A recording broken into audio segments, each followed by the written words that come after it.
You've seen written in very small letters on our invitation cards.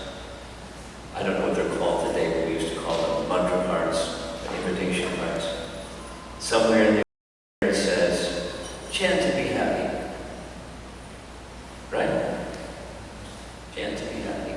Then another version was, chant that your life will be sublime, or chant and become free from material troubles.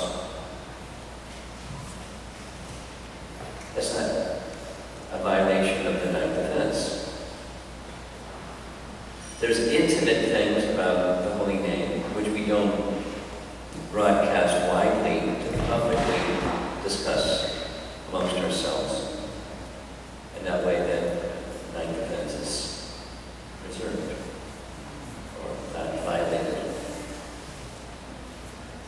Just another, as you were speaking, asking your question. I have heard, I haven't read it directly from Prabhupada's writings, but why he came to the United States instead of England, because Bhaktisiddhanta sent two sannyasis to England, and because the relationship between India and England was so strong, it would have been easy to go to England. Maybe, more natural choice to go to England. But at the time, the United States had a particular position within the world, and it was, at least what I understood, it was shoot for the rhinoceros, meaning if I go to America and nothing happens, then, well, I tried. I went hunting for a rhinoceros and it didn't happen. You get the idea? So, because of the position that America had, that was the choice, English-speaking part of the world. If America gets on board, Americans get on board, then the whole world will pay attention, which is what happened, and it's what happened. They did pay attention, gradually.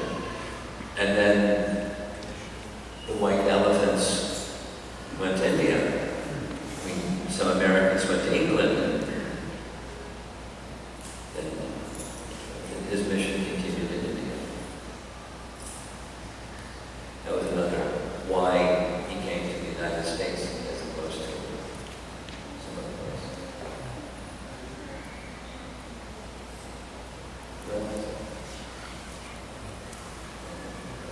Maharaj just reminded me of the story of the conversation with Krishna Maharaj and Brahma. Krishna Maharaj asked Brahma, why did you come to America instead of England like your godbrothers? And Brahma said, well, I thought, if I'm going to fail, let me fail somewhere else, not the same place.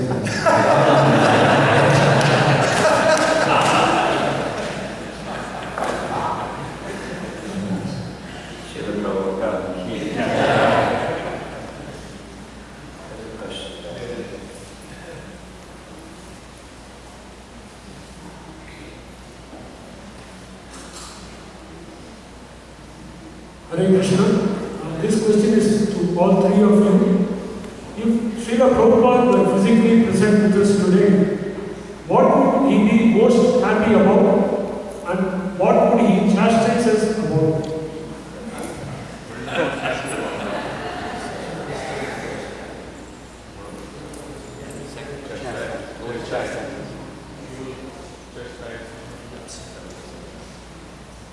First of all, I don't want to speculate on what Prabhupada will do. But one thing we can say that what is most important for us today is to push the movement forward. Because that's what Prabhupada's main consideration was. He came to give Krishna consciousness at a rather old age. And he fulfilled the prediction of Sri Chaitanya Mahaprabhu to a great extent. He spread it all over the world. But the real prediction of Sri Chaitanya Mahaprabhu is to every town and village. So that's what Prabhupada wanted, and when he sees that we are doing that, Prabhupada will be pleased. Like I can say, Prabhupada is very pleased with Vaisheshika.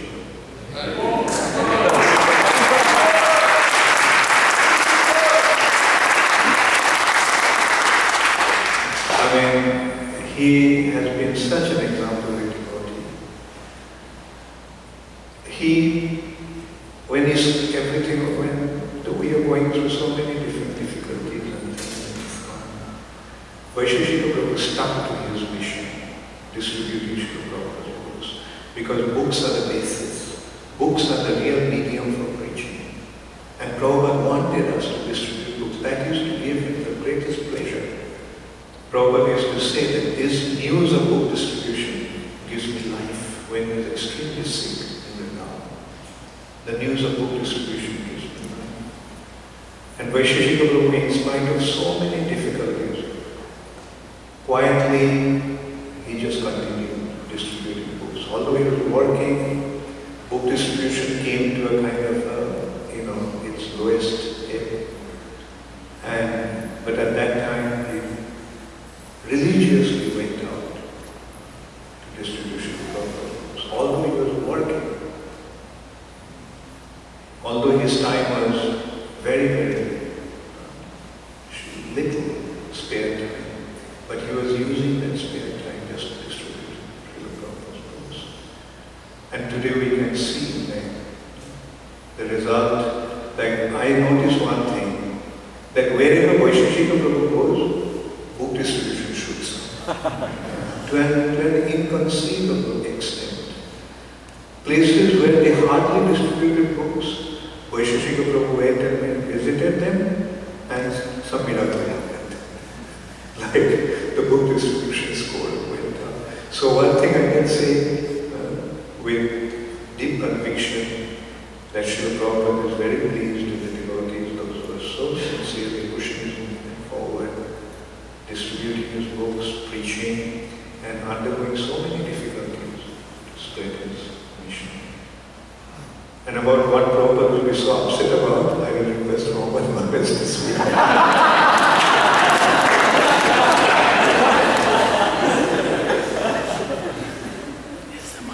much time?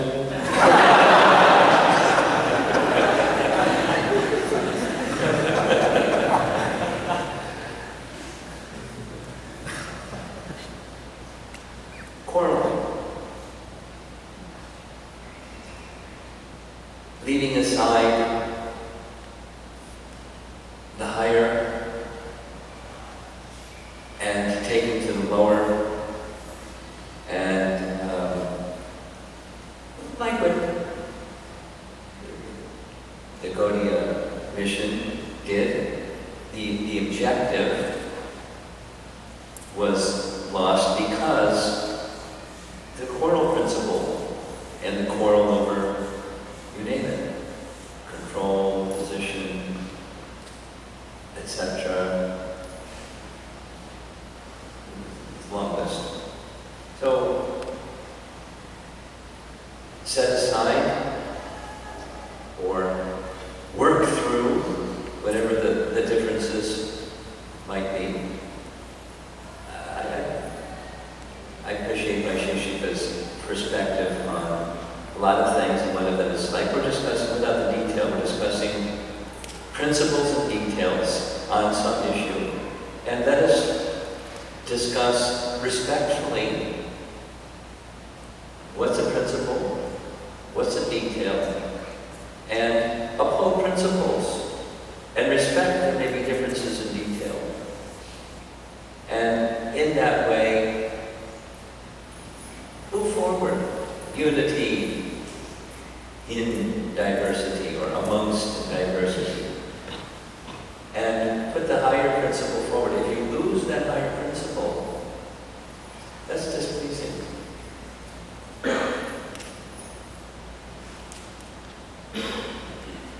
Just anecdotal, something comes to mind. It has many applications. Hearing this meant a lot to me because the applications on this unity in diversity principle. Bhakti Tirtha Maharaj, long story, presented to Srila Prabhupada. There is racial discrimination in the Hare Krishna movement. You know the story.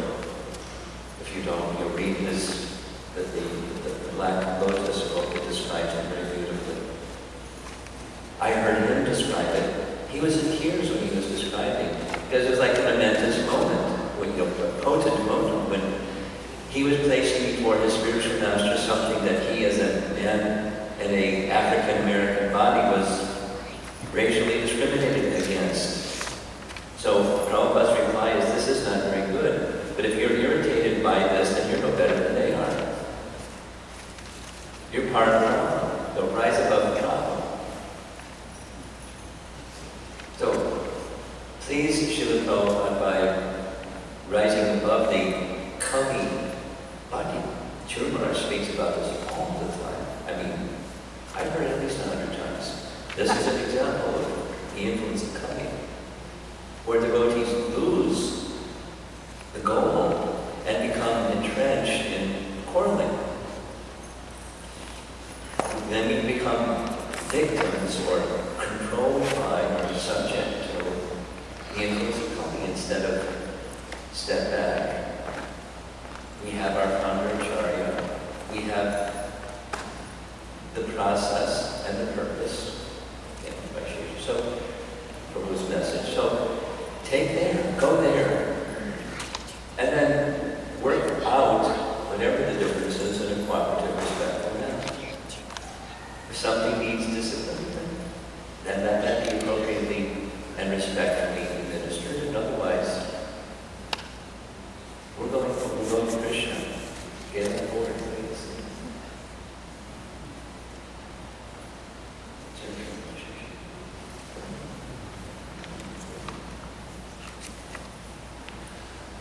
Let's start. It's a nice question, thank you. First, I would say from the negative side, besides cell phones going off in class.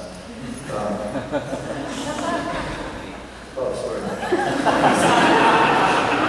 Which isn't always negative. We have a rule that we ask people to turn them on, actually, because we have a penalty that you have to buy a set of Bhagavatams. So we ask all the guests to turn on their cell phones and put on the ringer as loud as possible. One delimiting element or principle is entitlement. The idea that I've done so much, therefore I'm owed. It can creep in an institution, in a movement, and think that I have a position, and therefore I'm owed something, I deserve something, even more than others. And this erodes the spirit of cooperation. Henry Truman, one of the presidents of the United States, once said that it's amazing how much you can get done if you don't care who gets the credit. But if I even subtly try to hold on and say, I want my stamp on it, otherwise I'm not letting it go, then it slows the entire movement. The free flow of mercy that comes out from Lord Chaitanya Mahaprabhu. And we get the opposite. We actually restrict our own progress and we don't become glorified.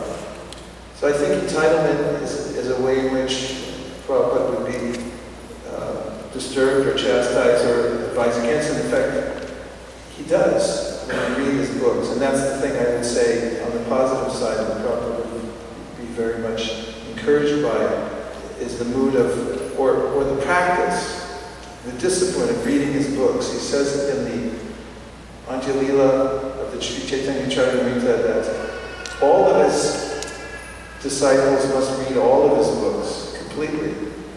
Otherwise, they will take the eating and sleeping and they will fall down. And he wanted so much that everyone continually read his books. That's why he wrote them.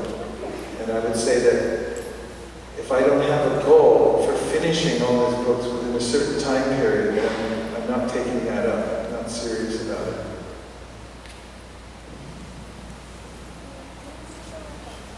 Hare Krishna.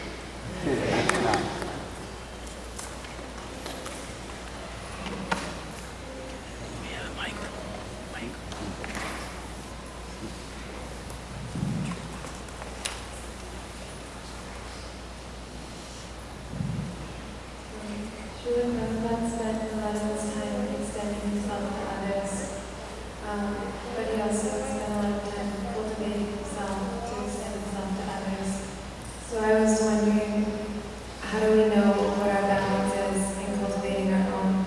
Krishna consciousness and then extending to others.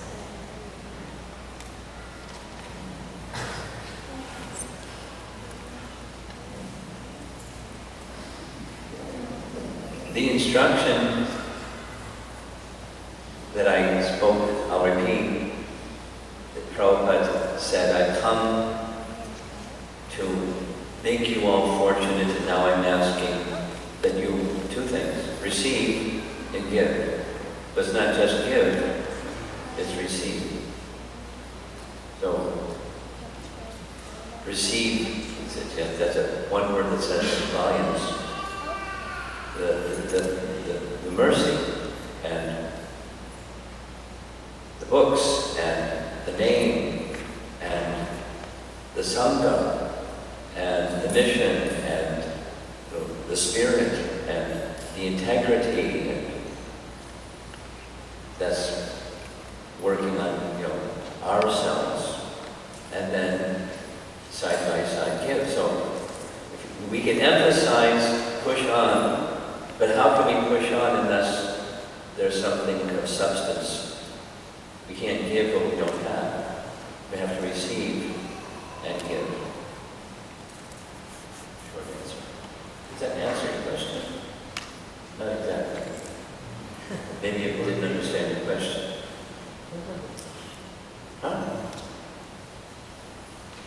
You want to elaborate? And then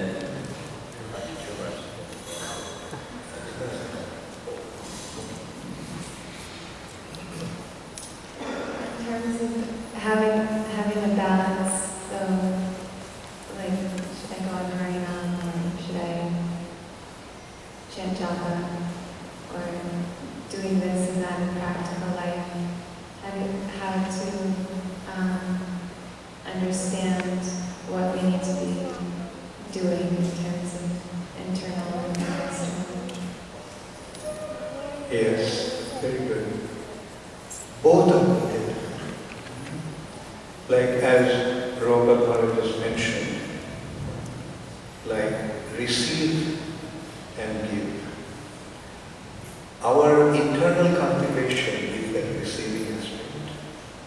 Srila Prabhupada came to give us Krishna consciousness. And Prabhupada wants us to go out and distribute it to others. He gave us something which is very, very precious. And the real generosity is to give it to others. If you have something very valuable, don't preserve, don't just keep it for yourself, but give it to others. So as you said, like chanting aspect is actually cultivation, internal cultivation of ourselves. And going out in Harinam or book distribution or preaching is actually to give it out. So both are, we have to cultivate both, but of these two, our internal cultivation comes first. First is Shravana. First you receive and then give. Does it answer the question?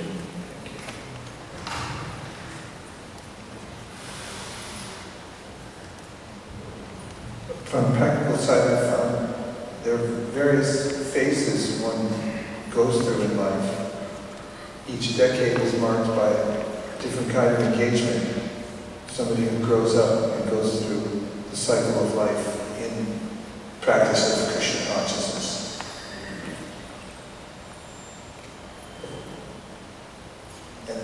And so one guiding principle I found to be helpful is to always cover your fundamentals every day. Because your time will flex one way or the other according to the demands on your life. And there may be emergencies. There also may be times in your life when your ability to hear and chant is restricted. But one thing is, find out what your bedrock fundamentals are. For instance, one practice I took up a while back, being inspired by enthusiastic devotees for reading Prabhupada's books, measured how long it takes to finish each one of Prabhupada's books within a given period of time. We made a little chart. I brought some with me that I can distribute when I give class next time, I think. And it tells that, well, as an example for the Srimad Bhagavatam, if you look at the Bhagavatam and you see all those books, you might think, well, I'll never finish that, so therefore I won't start. But if you calculate how long it would take, how many pages you have to read in order to finish the whole thing in 5 years, and then you start doing it, like 9 pages a day, is that possible? Yes. Or to read the whole Bhagavatam in 1 year, all you have to do is read 41 pages a day. And if you integrate that into your program, then it becomes just what you do. And Prabhupada called that getting practiced automatically. In fact, he also advocated he advocated several times that we chant 1 chapter of Bhagavad Gita a day, at least. And to that end, we started an international organization. We didn't intend to be an international organization, but it turned into one. Many card-carrying members of the organization called CHAN, stands for Chapter a Day.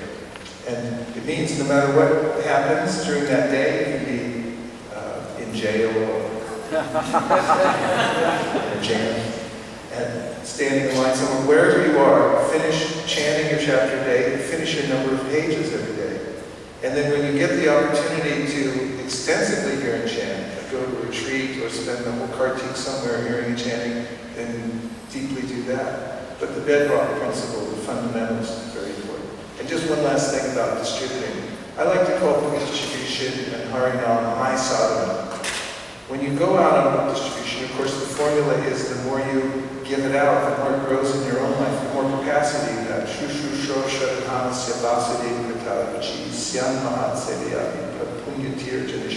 By serving the great souls. By doing that, spreading the movement and so forth, your capacity increases to actually take it in yourself. So, rice is a good food, right? Yes or yes? A little more enthusiasm. And dal is a good food too, right? Yes. But when you put the two together, according to Jamuna's cookbook, you get 43% more nutrition. And when you put the hearing and chanting together, they're both good on their own. When they're together and have a balanced program, then you get a complete, what we call high sadhana. Not about the question, we have 2 minutes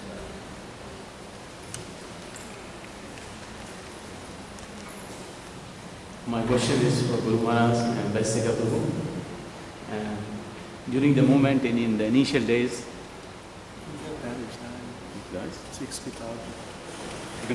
during the initial days when you traveled with Prabhupada to India, what was your first reaction? Like, what was the complexities? When you experienced the complexities in India during the travel, and so can you express like your viewpoint and how you felt that time in the beginning, early days, maybe for the first time when you traveled with Prabhupada to India? And my second question is to Guru Maharaj and Bhaktiyar Swami Maharaj. At what stage you decided that enough sort of life?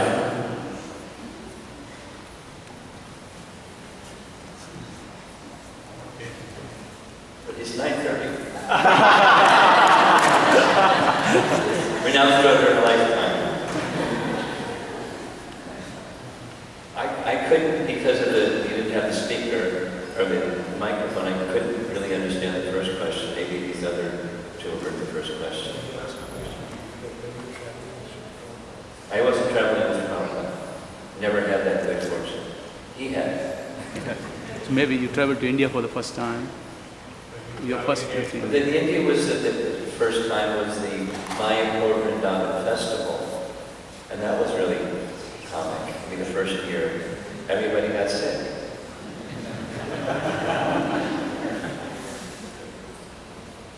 Well, what about it?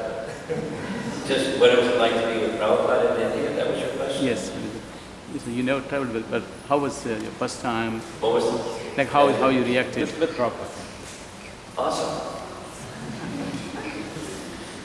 For a number of us that engaged, our life was book distribution.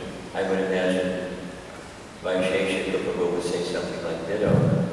Our primary association with Prabhupada was through service of distributing his books and occasionally we would visit the United States, he would come to our temple, or we would go to the temple where he was, and we would hear the morning class and go on morning walks.